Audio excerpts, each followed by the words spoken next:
అప్పుడే ఫ్రెష్గా బఫెల్లో నుండి కానీ కౌ నుండి కానీ తీసిన మిల్క్లో చాలా different types of bacteria present అయి ఉంటుంది. Like salmonella, campylobacteria, listeria, staphylococcus, E coli ఇట్లాంటి డిఫరెంట్ బ్యాక్టీరియా ఉంటుంది. ఈ బ్యాక్టీరియా ఉండడం వల్ల ఇన్ కేస్ ఫ్రెష్ మిల్క్ని మనం డైరెక్ట్గా అలానే తీసుకున్నాం అనుకోండి, మనకు టీబీ, తర్వాత brucellosis, diphtheria, scarlet fever, Q fever ఇట్లా డిఫరెంట్ టైప్స్ ఆఫ్ డిసీజెస్ వచ్చే ఛాన్సెస్ కూడా ఉంటుంది. కాబట్టి మనం ఖచ్చితంగా దాన్ని పాస్టరైజేషన్ టెక్నిక్ యూజ్ చేసి అందులో ఉండే మైక్రోబ్స్ని చంపేస్తాం. అందులో కానీ మనకు 2 డిఫరెంట్ టైప్స్ ఉంటాయి. HTST high temperature short time అని. ఇందులో మనం మిల్క్ని 71.5 డిగ్రీ సెల్సియస్ టెంపరేచర్లో 15 సెకండ్స్ వరకు హీట్ చేస్తాం. దాన్ని ర్యాపిడ్గా 39 డిగ్రీస్కి డిక్రీజ్ చేస్తాము.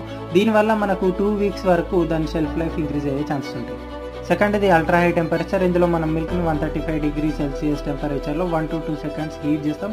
దాని తర్వాత డ్రాస్టికల్లీ దాన్ని 39 డిగ్రీ సెల్సియస్కి డిక్రీజ్ చేస్తాం. దీనివల్ల కూడా సేమ్ లెవెల్ సేఫ్టీ ఉంటుంది.